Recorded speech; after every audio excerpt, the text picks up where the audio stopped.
আসসালামু আলাইকুম প্রিয় শিক্ষার্থীবৃন্দ। তো তোমরা যারা আমার এডুকেশন 24 চ্যানেলটি এখনো সাবস্ক্রাইব করো নাই তারা অবশ্যই সাবস্ক্রাইব করে পাশে থাকবে।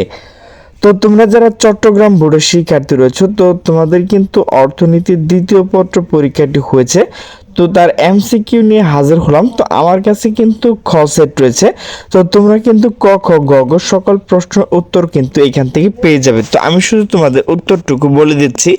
একের হচ্ছে নিচের কোনটি সঠিক খ, দুইয়ের হচ্ছে গ, তিনের হচ্ছে নিচের কোনটি সঠিক গ, চার হচ্ছে গ, পাঁচ হচ্ছে নিচের কোনটি সঠিক ক, ছয় হচ্ছে ক, সাত হচ্ছে নিচের কোনটি সঠিক গ, আট হচ্ছে নিচের কোনটি সঠিক ক, নয় হচ্ছে ঘ, 10 হচ্ছে গ, 11 হচ্ছে নিচের কোনটি সঠিক ঘ, 12 হচ্ছে ক, 13 হচ্ছে খ, 14 হচ্ছে খ, 15 হচ্ছে নিচের কোনটি সঠিক খ, 16 হচ্ছে গ, 17 হচ্ছে গ, 18 হচ্ছে খ, 19 হচ্ছে ক, 20 হচ্ছে নিচের কোনটি সঠিক ঘ, 21 হচ্ছে ঘ, 22 হচ্ছে নিচে কোনটি সঠিক গ, 23 হচ্ছে খ, 24 হচ্ছে খ, 25 হচ্ছে নিচে কোনটি সঠিক গ, 26 হচ্ছে গ, 27 হচ্ছে গ, 28 হচ্ছে নিচে কোনটি সঠিক গ, 29 হচ্ছে গ, 30 হচ্ছে খ।